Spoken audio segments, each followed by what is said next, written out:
Thulasizwe Simelane on SAfm. 12 minutes to 7. The push for Cape independence looks set to escalate after President Cyril Ramaphosa made it clear he will not allow any referendum on the Western Cape's secession, grounding his rejection in the country's constitution and the founding commitment to a single, sovereign, democratic state. Ramaphosa recently told Parliament in answer to a question that he has no intention of considering a proposal or holding a referendum on the secession of any part of the country, saying his constitutional duty is to defend the unity and supreme law of the nation. Undeterred, the Cape Independence Advocacy Group says it will now press ahead with preparations for its own referendum in the Western Cape and is seeking funding and support for that effort. Let's hear from Jack Miller, who is Cape Independence Party leader. Good morning to you, Mr. Miller, and thank you for your time. And in fairness, and in the interest of full disclosure, I owe it to you to state my position that personally, I do not even think this conversation arises, that it's a conversation at all. I take it with as much seriousness as I take Peter Groenewald's proposals around returning to corporal punishment based on the constitutional founding values of the country. So I needed to put that on the record, but nonetheless, I want to hear you based on this whole principle of, democracy and hearing each other out and hearing each other's perspectives. So try and convince me then. Why is this still a thing in 2026? Good morning, Tulas. Thank you for having me. Well, first of all, let me just state that the Cape Independence Party, CAPEXIT, we've been around for 18 years and we've got 2 seats in government. So even though you may not agree with our policy perspectives and our view on the situation in South Africa, we certainly have many supporters, certainly here in the Western Cape, that believe that Cape independence is not just an important step forward, but a necessary step for us to break out of the shackles of the political, the economic, the social decline that we're seeing in South Africa. What is its constitutional, legal, and perhaps historical basis? Because a lot of the regions that are clamoring for secession, independence in various parts of the world have some historical link that says, actually, historically, we used to be an independent state, we integrated into this state, and now things are not working out, we'd rather revert to the original position. 100%. And this is where we agree with the EFF and the ANC and all the groups in South Africa that want to put an end to colonialism in South Africa. South Africa is not even the name of a natural country. This is the name that was given to us by the British Empire in 1910 after they committed genocide against the Afrikaans people in the Boer Wars.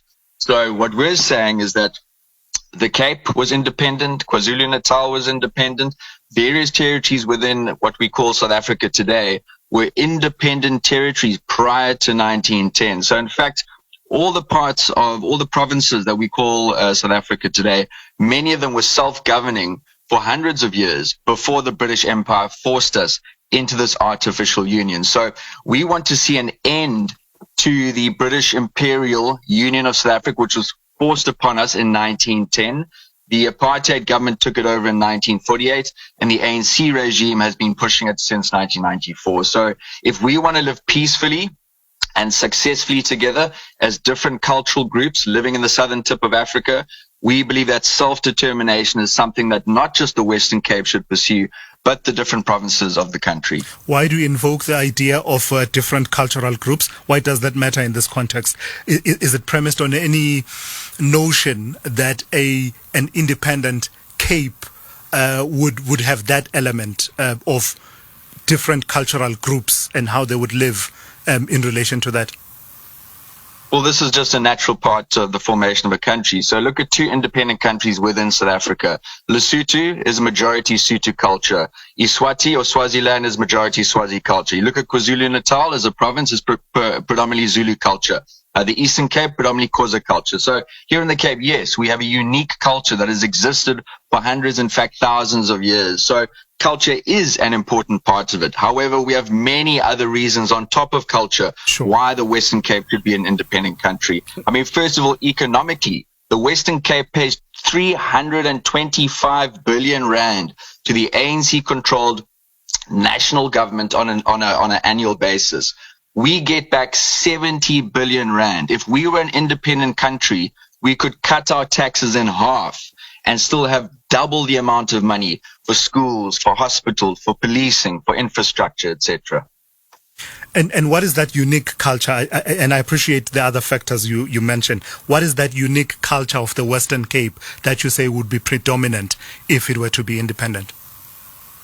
Well, we're the true rainbow nation. So the Khoi and the San were the longest inhabitants of Southern Africa. There were no Bantu tribes here in Southern Africa. There were no European descendants here in Southern Africa. So what we see in the Bantu migrations, which drove the Khoi and the San down to the southern tip of Africa, we found that when the Dutch arrived in 1652 and there were no females on the boats, you began the intermarrying between the Khoi and the San and the Dutch inhabitants, and this began the beginning of the colored population, the mixed race population, which today forms the majority of the Cape. The Afrikaans language is a combination of Dutch, of Khoi, of San, of Indonesian, of Malaysian. So the Afrikaans language is the bedrock which makes the Cape the Cape. And in fact, the mixed race colored people form the majority of the Cape, and their ancestors go back to the Khoi and the San. So absolutely, the Afrikaans language and the colored population and the culture of the Cape is something that has existed for hundreds and thousands of years. Lastly, why should your wisdom, in inverted commas, my position already stated and disclosed to you, why should your wisdom trump the collective wisdom of South Africans who, in their wisdom, put the clause in Section 1 of the Constitution, the Republic of South Africa is one sovereign democratic state founded on the values that we list, and set a threshold of 75% if you want to amend that? Why should we be engaging with you when you know what you need to do? You need to convince 75% of the country's population to go with you, to side with your position. That's only one perspective on the Constitution. If we're going to read the Constitution, we must not just read one part of it. We must read the entire Constitution. So in addition to that, we look at Section 235, which clearly guarantees communities' rights to self-determination. We then also look at Section 127, which provides premiers of provinces the right to call a referendum. So if we wanted here in the Western Cape, the Premier Alan Winde could call a referendum. We then look at Section 231, Section 232, and Section 233, which all refers to us being a bound signatory to international law. If you look at international law, which South Africa is a part of, the United Nations, the African Union, the amount of clauses which support the right to self-determination are endless. If you look at the Constitution of South Sudan in 2010, 2011, when they became an independent country, they had no such clauses in their constitution, but they referred to international law. So whether we use the South African Constitution or whether we use the international law, which we're a bound signatory to, there are multiple legal pathways in which we can proceed with a referendum on Cape independence. Do you honestly believe, and you allude to the possibility of a premier of a province calling a referendum, which is there, which is true, but do you honestly believe that this would be something that would fall within the domain of a premier, something that strikes at the values provision of the Constitution? I hear all the other provisions you are citing, but I come back to, you and I know the role and the place that the values hold in our Constitution. You can't change them willy-nilly and on a whim. You just can't.